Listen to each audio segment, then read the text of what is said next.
وہ جوان جو ہی پروان چڑھا ان فوان شباب آیا تو اس کی پیشانی سجدے کے تقدس سے مالا مال ہو گئی، اس کی آنکھوں میں حیا اور شرم کے پہرے آ گئے، اس کے خیالوں میں پاکیزگی آ گئی، اس کی زندگی کے شب و روز نیکی کے ماحول میں بسر ہونے لگے، اس کی راتیں ذکر الہی میں، تلاوت کلام مجید میں اور دن یاد الہی میں روزے سے گزرنے لگے۔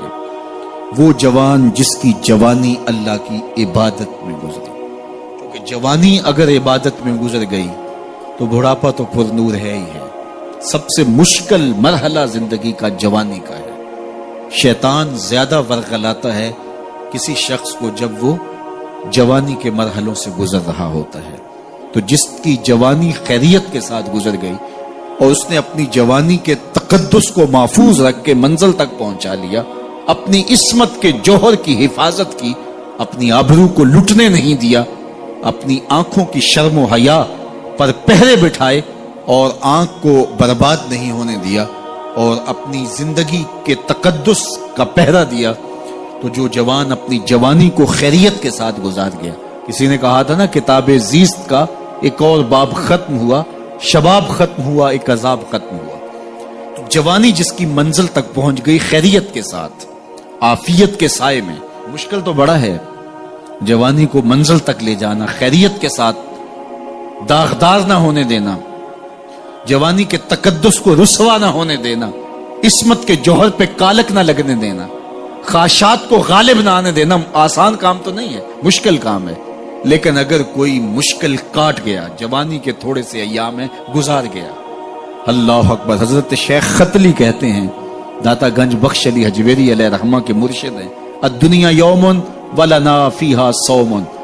وہ کہتے ہیں دنیا ایک دن ہے، ہم روزہ رکھ کے گزار رہے ہیں۔ تو روزہ رکھ کے سارا دن گزر ہی جاتا ہے، دوپہر بھی آتی ہے گزر جاتی ہے، اور عصر کا وقت بھی آتا ہے گزر جاتا ہے، کھانے کا وقت بھی آتا ہے، چائے کا وقت بھی آتا ہے، سب کچھ ہوتا ہے لیکن گزر جاتا ہے، افطار تک بندہ پہنچ جاتا ہے۔ جس نے زندگی روزے کی طرح گزار دی، جس نے جوانی روزہ رکھ کے گزار دی، خواہشات کو بے قابو نہیں ہونے دیا، مشکل کام تھا لیکن اس نے مشکل کام کر دکھایا۔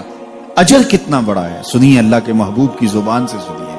حضور نے ارشاد فرمایا جو سیدنا ابو ہریرہ کے ذریعے سے ہمارے تک پہنچا، فرمایا قیامت کے دن جب سورج کا رخ سیدھا ہوگا، زمین تانبے کی ہوگی، لوگ پسینے میں شرابور ہوں گے، کوئی ٹخنوں تک پسینے میں، کوئی گھٹنوں تک، کوئی کمر تک، کسی کو پسینے کی لگام دی جائے گی، اور وہ پسینہ ایسے نہیں ہوگا جس طرح یہ پسینہ ہے، اتنا گرم ہوگا۔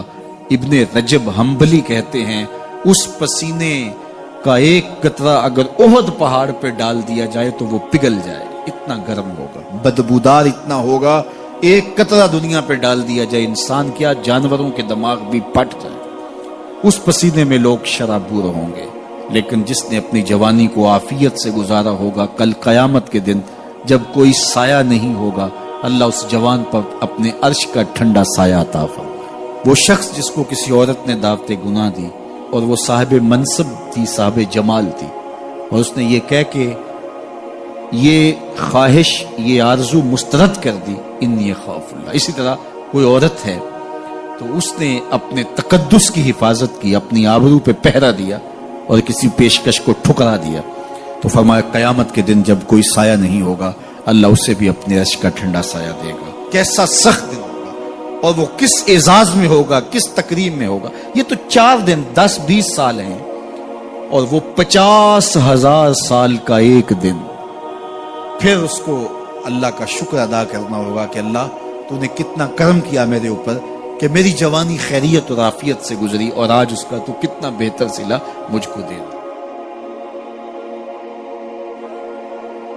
تمام انبیاء کی طرف سے جو ماضی میں گزرے ہیں، ایک ضرب المثل کے طور پہ بات موجود ہے، اور یہ بات میرے اور آپ کے آقا و مولا نے ہمیں پہنچائی، اور وہ یہ کہ اذا لم تستحِ فاصنع ما شئت۔